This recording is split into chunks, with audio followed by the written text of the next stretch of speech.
Session में हम लोग रशियन करंट के बारे में पढ़ेंगे। रशियन करंट की हिस्ट्री देखेंगे, उसके ट्रीटमेंट प्रोटोकॉल को देखेंगे, ट्रेनिंग प्रोटोकॉल पढ़ेंगे और physiological effect and therapeutic effect पढ़ेंगे रशियन करंट के एंड उनके कॉन्ट्राइंडिकेशंस। So let's start. तो सबसे पहले मैंने आपको बताया था मीडियम फ्रीक्वेंसी करंट। तो आपकी जो मीडियम फ्रीक्वेंसी करंट रहती है वो दो तरह से हम पेशेंट के बॉडी में क्या करते हैं, डालते हैं। तो एक होती है आपकी एम्पलीट्यूड मॉड्यूलेटेड। तो जो एम्पलीट्यूड मॉड्यूलेटेड रहती है वो आपकी इंटरफेरेंशियल थेरेपी रहती है। तो इंटरफेरेंशियल वो मैंने दूसरे वीडियो में कवर किया है, आप जाके वहाँ से देख सकते हैं। एंड इस वीडियो में हम लोग रशियन करंट को कवर करेंगे। तो जो आपकी रशियन करंट होती है वो बर्स्ट मॉड्यूलेटेड होती है। बर्स्ट मॉड्यूलेटेड कहने का मतलब है कि जो करंट पेशेंट के बॉडी में जाएगी वो बर्स्ट के फॉर्म में जाएगी, एक बर्स्ट ऑफ एनर्जी के फॉर्म में पेशेंट के बॉडी के अंदर करंट जो है वो जाएगी। ठीक है, तो सबसे पहले देखते हैं कि ये इस करंट की खोज कहाँ से हुई। तो ये करंट को हम लोग क्या बोलते हैं, टोन बर्स्ट करंट भी बोलते हैं। और एक रशियन साइंटिस्ट थे जिन्होंने इस करंट के बारे में इस करंट को डेवलप किया। ठीक है, अराउंड 1970s में डॉक्टर याकूब नाम था उनका। ठीक है, तो सबसे पहले समझते हैं कि ये करंट की खोज कहाँ से हुई। तो सबसे पहले क्या हुआ कि रशियन ओलंपिक्स के टाइम पे, टोक्यो ओलंपिक्स के टाइम पे क्या हुआ कि जो दो ग्रुप में इन साइंटिस्ट ने क्या किया कि दो ग्रुप्स में प्लेयर्स को डिवाइड किए। ठीक है, दो ग्रुप्स में प्लेयर को डिवाइड किए। तो जो इनका पहला ग्रुप था उसमें क्या किया इन्होंने कि जो normal traditional method of training था वो इन्होंने दिया प्लेयर को। ट्रेडिशनल मेथड ऑफ ट्रेनिंग जो रहती है वो इन्होंने प्लेयर्स को दिया। और दूसरे ग्रुप में इन्होंने क्या किया कि ट्रेडिशनल मेथड्स के साथ साथ, ट्रेडिशनल ट्रेनिंग के साथ साथ जो इनकी कन्वेंशनल ट्रेनिंग थी उसके साथ साथ इन्होंने क्या किया, ट्रेडिशनल ट्रेनिंग के साथ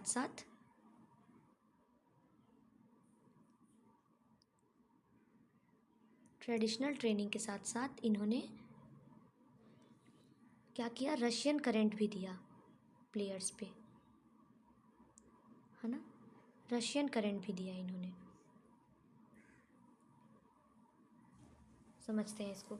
सबसे पहले इन्होंने क्या किया कि प्लेयर्स को दो ग्रुप में डिवाइड किया। ठीक है, अब दो ग्रुप में डिवाइड करने के बाद इन्होंने क्या किया कि एक ग्रुप पे इन्होंने ट्रेडिशनल मेथड्स जो उनके कन्वेंशनल ट्रेनिंग रहती है वो इन्होंने दिया। ठीक है, और दूसरे ग्रुप में क्या किया कि इन्होंने ट्रेडिशनल ट्रेनिंग के साथ साथ इन्होंने रशियन करंट भी दिया। उसके बाद जब इन्होंने क्या किया, ये ट्रेनिंग दिया, ठीक है, उसके बाद इन्होंने क्या किया कि डायनमोमीटर, आपको पता होगा डायनमोमीटर, है ना। डायनमोमीटर क्या करता है, आपके मसल्स के स्ट्रेंथ को क्या करता है, मेज़र करता है। ठीक है, तो इन्होंने फिर क्या किया कि डायनमोमीटर के हेल्प से इन्होंने क्या किया कि दोनों प्लेयर्स के मसल के स्ट्रेंथ को मेज़र कर लिया। ठीक है, मसल के स्ट्रेंथ को मेज़र कर लिया, मसल के स्ट्रेंथ को मेज़र किया।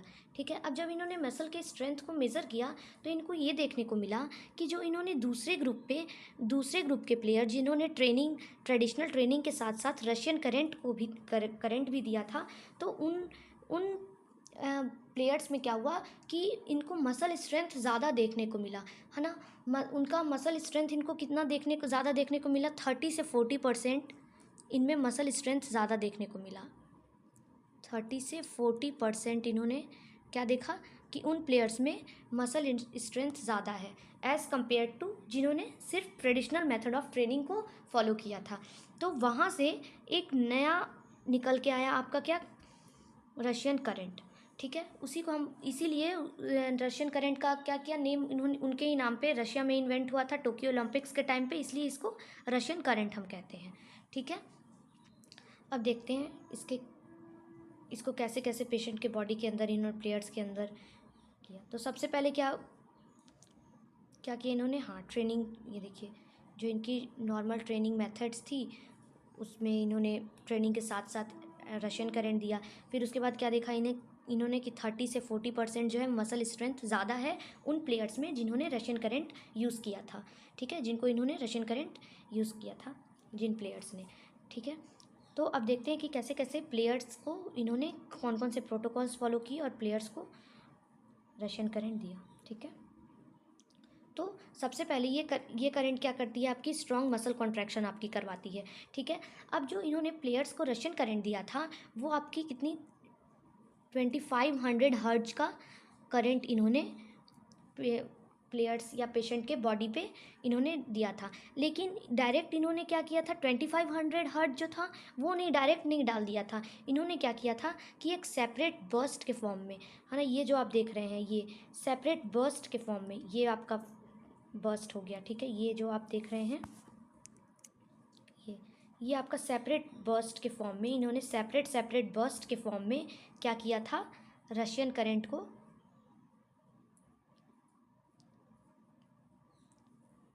पेशेंट के बॉडी के अंदर डाला था, ठीक है, रशियन करंट को डाला था एक सेपरेट बर्स्ट के फॉर्म में, ठीक है। तो ये जो 2500 हर्ट्ज था ये क्या किस तरह से डाला था, इन्होंने डायरेक्ट 2500 हर्ट्ज नहीं डाल दिया था, एक सेपरेट बर्स्ट के फॉर्म में इन्होंने क्या किया था, डाला था, ठीक है। अब जब इन्होंने ऐसे डायरेक्ट क्यों नहीं डाला, डायरेक्ट इन्होंने नहीं डाला था, बर्स्ट के फॉर्म में डाला था जिससे इनको मसल कॉन्ट्रैक्शन इनको देखने को मिला था, ठीक है। अब क्या होता है इसका कि ये जो सेपरेट बर्स्ट के फॉर्म में इन्होंने डाला था ये आपका एक सेपरेट बर्स्ट हो गया, ठीक है। अब ये जब सेपरेट बर्स्ट के फॉर्म में डाला था तो इसका जो बर्स्ट ड्यूरेशन है ये यहाँ से यहाँ तक आपका क्या हो गया, बर्स्ट ड्यूरेशन पहले बर्स्ट का, ये आपका दूसरे बर्स्ट का ड्यूरेशन, ये तीसरे, तो बर्स्ट ड्यूरेशन कितना था 10 मिली सेकेंड्स का, ठीक है। ये जो एक बर्स्ट का ड्यूरेशन है वो कितना है आपका 10 मिली सेकेंड है, ठीक है। और इसकी पल्स की ड्यूरेशन क्या है आपकी 0.2 मिली सेकेंड्स, ठीक है। और ये जो बर्स्ट है इसकी फ्रीक्वेंसी क्या है आपकी 50 हर्ट्ज, ठीक है, 50 हर्ट्ज, ठीक है। और ये जो दोनों बर्स्ट हैं, ये जो दोनों बर्स्ट हैं इसके बीच का टाइम इंटरवल, इसके बीच का कुछ टाइम इंटरवल था, ठीक है। ये आपका टाइम इंटरवल कितना था 10 मिली सेकेंड्स का, ये टाइम इंटरवल आपका कितना था 10 मिली सेकेंड्स का, 10 मिली सेकेंड्स का टाइम इंटरवल था, ठीक है। और क्या था आपका ये जो बर्स्ट आप देख रहे हैं ये क्या था आपका पर सेकेंड पे 50 बर्स्ट हम पेशेंट के बॉडी के अंदर डाल रहे थे, मतलब एक सेकेंड में हम क्या 50 बर्स्ट जो है वो पेशेंट के बॉडी के अंदर डाल रहे थे, एक सेकेंड में 50 बर्स्ट, ठीक है। और ये जो बर्स्ट है इसकी फ्रीक्वेंसी कितनी थी 50, ठीक है। तो ये टोटल आपका कितना हो गया 2500 हर्ट्ज, ठीक है। तो 2500 हर्ट्ज की मीडियम फ्रीक्वेंसी को हम लोग डायरेक्ट नहीं डाल रहे थे, हम लोग एक सेपरेट बर्स्ट के फॉर्म में पेशेंट के बॉडी के अंदर डाल रहे थे, ठीक है, जिसकी बर्स्ट की ड्यूरेशन आपकी 10 मिली सेकेंड्स थी, पल्स की ड्यूरेशन आपकी 0.2 मिली सेकेंड्स थी, और बर्स्ट की जो फ्रीक्वेंसी है वो 50 हर्ट्ज थी। ये जो बर्स्ट की जो फ्रीक्वेंसी हो गई ये आपकी कितनी थी 50 हर्ट्ज, ठीक है। और इसके बीच में जो आपको बर्स्ट के बीच का इंटरवल है, इंटर बर्स्ट इंटरवल, ये आपकी कितनी थी, ये आपकी कितनी थी 10 मिली सेकेंड्स थी, ठीक है। ये आपकी कितनी थी 10 मिली सेकेंड्स, ठीक है। और एक सेकेंड में ये एक सेकेंड मान लीजिए ये एक सेकेंड में हम कितना डाल रहे थे 50 बर्स्ट, ठीक है। तो इस तरह से हम क्या कर रहे थे, रशियन करंट का यूज़ कर रहे थे, ठीक है। अब देखते हैं कि ट्रेनिंग प्रोटोकॉल में रशियन करंट का यूज़ हम कैसे कर रहे थे। तो क्लिनिकल या ट्रेनिंग प्रोटोकॉल में हम लोग रशियन करंट का यूज़ करते हैं 10-50-10। अब समझते हैं कि ये 10-50-10 आपका क्या है। तो जो 10 है आपका ये है आपका ऑन टाइम, ठीक है। ऑन टाइम कहने का मतलब है कितने टाइम के लिए आपका मसल कॉन्ट्रैक्शन जो है वो हो रहा है, ठीक है। तो मसल कॉन्ट्रैक्शन आपका कितने टाइम के लिए हो रहा है 10 सेकेंड्स के लिए, ठीक है। और 10 फिर है 50 का मतलब होता है ऑफ टाइम। ऑफ टाइम कहने का मतलब है कि इस टाइम पे कोई भी मसल कॉन्ट्रैक्शन नहीं आपको देखने को मिलेगा, कितने सेकंड्स के लिए 50 सेकंड्स के लिए, तो 10 आपका हो गया ऑन टाइम, मतलब कितने टाइम के लिए हम लोग मसल कॉन्ट्रैक्शन करवा रहे हैं। 50 क्या हो गया, वो टाइम कितने टाइम के लिए हम लोग मसल कॉन्ट्रैक्शन नहीं करवा रहे हैं, ठीक है। और ये 10 का मतलब हो गया number of cycles. Number of cycles कहने का मतलब है कि कितने टाइम्स हम लोग कॉन्ट्रैक्शन करवा रहे हैं, नहीं करवा रहे नहीं, कितने टाइम्स हम लोग ऐसा कर रहे हैं, 10 टाइम्स। 10 टाइम्स इस सेम प्रोसेस को हम लोग रिपीट कर रहे हैं। तो ट्रेनिंग प्रोटोकॉल में हम लोग क्या यूज़ करते हैं, 10 50 10 यूज़ करते हैं, ठीक है। ये आपका ऑन टाइम हो गया, ये ऑफ टाइम हो गया, और ये नंबर ऑफ साइकिल्स हो गया। इसमें कॉन्ट्रैक्शन हम कितने टाइम्स कॉन्ट्रैक्शन करवा रहे हैं, इसमें कितने देर तक कॉन्ट्रैक्शन नहीं करवा रहे हैं, एंड हाउ मेनी टाइम्स हम साइकिल को रिपीट कर रहे हैं, ठीक है। अब इसका ट्रीटमेंट ड्यूरेशन आपका कितना हम देते हैं, 10 मिनट्स के लिए। 10 मिनट्स के लिए हम लोग देते हैं वंस डे पर वीक, मतलब पर वीक में एक बार तो आपको देना ही है, ठीक है। और ये कितने दिन तक देना है आपको, कितने महीनों तक, 3 से 6 मंथ्स तक। 3 से 6 मंथ तक आपको क्या करना है, रशियन करेंट देना है। तब आपको मसल्स के स्ट्रेंथ में 30 से 40% मसल का स्ट्रेंथ जो है वो इंक्रीज़ होता हुआ आपको दिखेगा, ठीक है। और सबसे पहले इसमें सबसे इम्पॉर्टेंट चीज़ हम लोग इसमें इलेक्ट्रोड्स का प्लेसमेंट कैसे रखेंगे। तो इलेक्ट्रोड्स का प्लेसमेंट हमेशा कैसे रखेंगे हम लोग, parallel direction of the muscle fibre. मान लीजिए ये आपकी मसल्स की फाइबर्स है, ठीक है। तो इलेक्ट्रोड्स हम लोग हमेशा पैरेलली प्लेस करेंगे, ठीक है। इलेक्ट्रोड्स हमेशा हम पैरेलली प्लेस करेंगे।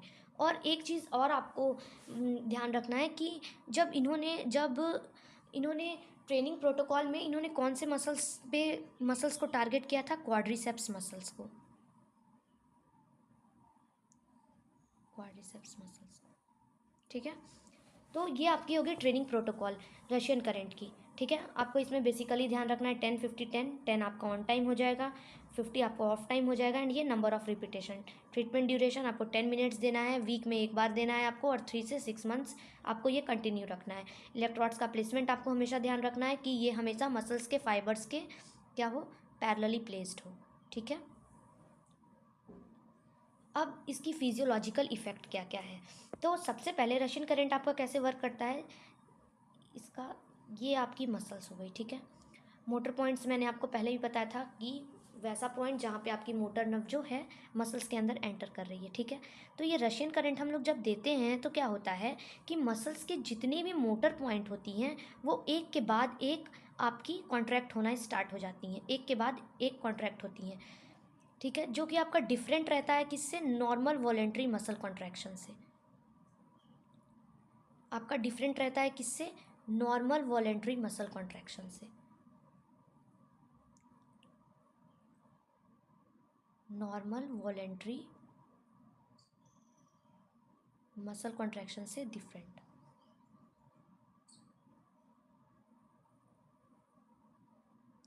नॉर्मल वॉलेंट्री मसल कॉन्ट्रैक्शन से आपका ये थोड़ा डिफरेंट रहता है। कैसे डिफरेंट रहता है, क्योंकि ये क्या करता है, आपकी जो मसल्स में जितने भी मोटर पॉइंट्स रहते हैं उसको एक के बाद एक क्या करने लगता है, ये कॉन्ट्रैक्ट करवाने लगता है, जिससे आपकी क्या होती है, मसल्स की स्ट्रेंथ जो है वो इंक्रीज़ हो जाती है। नॉर्मल वॉलेंट्री मसल कॉन्ट्रैक्शन में आपको ऐसा देखने को नहीं मिलता है, ठीक है। तो ये वही कह रहा है आपका कि ये क्या करता है, आपके नॉर्मल वॉलेंट्री मसल कॉन्ट्रैक्शन में ऐसा देखने को नहीं मिलता है। ये क्या करता है, आपके मोटर पॉइंट्स के मसल्स के मोटर पॉइंट्स को एक के बाद एक क्या करता है, आपको कॉन्ट्रैक्ट करवाता है, जो कि आपको नॉर्मली ऐसा वॉलेंट्री कॉन्ट्रैक्शन में देखने को नहीं मिलेगा, ठीक है। अब ये आपके क्या करता है, सेंसरी नर्व को क्या करता है, डीपोलराइज करता है आपके सेंसरी फाइबर्स को, जिसके कारण पेशेंट को कैसा फील होगा, मॉडरेट प्रिकलिंग सेंसेशन। जब आप ये करंट देंगे, रशियन करंट पेशेंट के बॉडी पे देंगे तो पेशेंट को कैसा फील होगा, मॉडरेट प्रिकलिंग सेंसेशन जो है वो प्रोड्यूस होगा। अब यही नॉर्मल जो मॉडरेट प्रिकलिंग सेंसेशन प्रोड्यूस होता है, जिसके कारण आपका क्या होता है, जो आपका पेन गेट रहता है, पेन गेट, अब जो मैंने आपको पहले ही बताया था, वो पेन गेट जो रहता है वो आपका ब्लॉक हो जाता है, जिसके कारण आपको पेन रिलीफ में मदद मिलती है, ठीक है। इसलिए आपको इसमें कोई किसी भी तरह का आपको पेन फील नहीं होगा, ठीक है, क्योंकि आपकी जो सेंसरी नर्व रहती हैं वो स्टिमुलेट होती है, जिसके कारण क्या होता है कि आपका जो पेन गेट रहता है वो ब्लॉक हो जाता है, ठीक है। अब वो ब्लॉक हो जाता है जिसके कारण आपका क्या होता है, पेन फील नहीं होता है। ये आपका क्या करता है, ये आपके मोटर नर्व को भी डीपोलराइज करता है, ठीक है। अब ये मोटर नर्व को डीपोलराइज करता है जिसके कारण पेशेंट को कैसा मसल टिटैनिक मसल कॉन्ट्रैक्शन जो होता है वो फील होता है, ठीक है। तो इसके फिजियोलॉजिकल इफेक्ट में आपका क्या क्या आ जाएगा, सबसे पहले आपको ध्यान रखना है कि मसल्स के जितनी भी मोटर पॉइंट्स रहती हैं सबको ये क्या करवाता है, एक के बाद एक कॉन्ट्रैक्ट करवाना स्टार्ट करता है। मतलब मसल्स के जितने भी मोटर पॉइंट्स रहती हैं उसको ये कॉन्ट्रैक्ट करवाता है, ठीक है, जो कि आपको नॉर्मली वॉलेंट्री कॉन्ट्रैक्शन में देखने को नहीं मिलती है, ठीक है। और सेंसरी नर्व को ये क्या करता है, डीपोलराइज करता है, ठीक है। अब सेंसरी नर्व आपकी डीपोलराइज हुई तो जिसके कारण पेशेंट को कैसा फील होता है, मॉडरेट प्रिकलिंग सेंसेशन जो है पेशेंट के बॉडी में उसको फील होगा, ठीक है। और मोटर नर्व को भी डीपोलराइज करता है जिसके कारण आपका टिटैनिक मसल लाइक कॉन्ट्रैक्शन पे देखने को मिलेगा, ठीक है। एंड ये आपके पेन गेट थ्योरी को भी ब्लॉक करता है जिसके कारण आपको कोई भी किसी भी तरह का पेन फील नहीं होगा, ठीक है। अब देखते हैं हम लोग थेराप्यूटिक पर्पसेस में इसका कैसे कैसे यूज़ करते हैं हम लोग। तो सबसे पहले अगर आपको मसल के स्ट्रेंथ को इम्प्रूव करना है, ठीक है, अगर आपको मसल स्ट्रेंथ इम्प्रूव करना है तो रशियन करेंट का एम्पलीट्यूड हम कैसा रखेंगे, टिटैनिक मसल कॉन्ट्रैक्शन, ठीक है। और इसकी बर्स्ट फ्रीक्वेंसी हम कितने रखेंगे, 50 से 70 हर्ट्ज तक रखेंगे। और इसका पल्स ड्यूरेशन हम लोग 50 से 150 से 200 माइक्रोसेकेंड्स तक रखेंगे, ठीक है। एंड पहले भी मैंने आपको बताया है कि इसका यूज़ हम लोग कैसे करेंगे, 10-50-10 के रूल में करेंगे हम लोग, ठीक है। अब आपको मसल की स्ट्रेंथ को इंक्रीज़ करना है तो ये सब प्रोटोकॉल्स, ये सब आपको इफ़ेक्ट, ये सब burst frequency and pulse duration आपको 50 से 100 हर्ट्ज के बीच में सेट करना होगा। पल्स ड्यूरेशन आपको 150 से 200 माइक्रोसेकेंड्स में माइक्रोसेकेंड में आपको रखना होगा, ठीक है। तो उस केस में आपका क्या होगा कि आपका मसल का जो स्ट्रेंथ है वो इम्प्रूव होगा, ठीक है। जैसे कि आप अगर आपको लिगामेंट स्प्रेन हुआ है तब आप यूज़ कर सकते हैं, मसल स्ट्रेन हुआ है तब यूज़ कर सकते हैं, पोस्ट नी लिगामेंट सर्जरी हुई है आपकी तब आप यूज़ कर सकते हैं। बेसिकली इस प्रोटोकॉल में आपका क्या होगा कि आपका मसल का जो स्ट्रेंथ है वो इम्प्रूव होगा, ठीक है। अब आपको अपनी मसल स्पैज़म को आपको रिड्यूस करना है तब हम क्या करेंगे, बर्स्ट फ्रीक्वेंसी आप 50 से 70 हर्ट्ज तक सेट करेंगे। पल्स ड्यूरेशन आप 50 से 175 हर्ट्ज तक सेट करेंगे माइक्रोसेकेंड्स के लिए। और ऑन टाइम आपको इसमें कितना रखना है, 5 से 2 सेकेंड्स तक रखना है। अगर मसल स्पैज़मिक का केस है तो आपको ऑन टाइम 5 से 12 सेकेंड्स तक सेट रखना है और ऑफ टाइम रखना है 8 से 15 सेकेंड्स के लिए, ठीक है। अब आपकी अगर बैक मसल्स में स्पैज हो गया है, आपको अगर उसको रिड्यूस करना है तो आप ये सब प्रोटोकॉल फॉलो करेंगे जिससे आपके मसल स्पैज में रिलीफ मिलेगी, रिड्यूस होगी, ठीक है। अब एडिमा, अगर एडिमा का केस है और आपको एडिमा रिड्यूस करवाना है, ठीक है। अब एडिमा रिड्यूस करवाना है, एडिमा हो गया, ये आपका नॉर्मल फुट है, ये आपका एडिमिक फुट है, एडिमा हो गया है तब अब आपको इसको वापस से सही करना है, ठीक है। तो रशियन करंट का हम लोग यूज़ करेंगे तो इसमें कौन कौन से प्रोटोकॉल्स का ध्यान रखना है कि एम्पलीट्यूड जो है आपकी वो आपको स्मॉल विजिबल मसल कॉन्ट्रैक्शन रखना है, एम्पलीट्यूड सेट करना है। जो बर्स्ट फ्रीक्वेंसी आपकी जो होगी वो 35 से 50 हर्ट्ज तक होगी, ठीक है। पल्स ड्यूरेशन आपको कितना रखना है, अराउंड आपको 400 मिली सेकेंड्स आपको पल्स ड्यूरेशन रखना है एडिमा के केस में, ठीक है। ऑन टाइम आपको 1 से 2 सेकेंड्स के लिए ऑन टाइम रहेगा आपका और ऑफ टाइम आपका रहेगा कितना, 1 से 2 सेकेंड्स के लिए, ठीक है। प्लस आपको ट्रीटमेंट ड्यूरेशन पहले ही बताया मैंने, 10 मिनट्स का आपको हमेशा ट्रीटमेंट ड्यूरेशन रखना है। जैसे कि आपको एंकल में एडिमा हो गई आफ्टर इंजरी के बाद, आफ्टर इंजरी आपको एंकल में एडिमा है एंड आपको ट्रीट करना है रशियन करंट से, तो आपको ये सब प्रोटोकॉल्स का ध्यान रखना होगा एडिमा को ट्रीट करने के लिए, ठीक है। अब इसके हम लोग कॉन्ट्रा इंडिकेशंस देख लेते हैं। कॉन्ट्रा इंडिकेशंस वैसी कंडीशंस जहाँ हम लोग क्या करेंगे, रशियन करंट का यूज़ नहीं करेंगे, ठीक है। तो आपको सर्वाइकल एरिया पे रशियन करंट बिल्कुल भी यूज़ नहीं करना है। लंबर रीजन या फिर एब्डोमेन के रीजन पे एरिया पे आपको रशियन करंट यूज़ नहीं करना है। कब, जब प्रेगनेंसी का केस हो तब, ठीक है। अगर स्किन इम्पेयर्ड स्किन है तभी भी आपको यूज़ नहीं करना है। कार्डिक इम्प्लांट है लगा हुआ पेशेंट अगर कार्डिक इम्प्लांट के साथ आ रहा है तभी भी आपको रशियन करंट यूज़ नहीं करना है, ठीक है। ये सब कुछ बेसिक्स कॉन्ट्राइंडिकेशंस हैं जो आपको सारे मोडेलिटी में आपको ध्यान रखना है कि इसको यूज़ हम लोग ना करें, है ना, इसका यूज़ ना करें हम, ठीक है। बाकी ये बहुत छोटा सा टॉपिक है, आई होप आपको ये समझ में आ गया होगा। Thanks for watching. ये आपका रशियन करंट हो गया कंप्लीट। ये आपका किसके अंदर आता है, आपका मीडियम फ्रीक्वेंसी करंट के अंदर। आईएफटी मैंने आपको पहले भी बता दिया है, पहले आपको आईएफटी मैंने बता दिया है, एंड आपका एक रशियन करंट रह गया था, सो मैंने इस वीडियो में कवर कर लिया है। Thank you.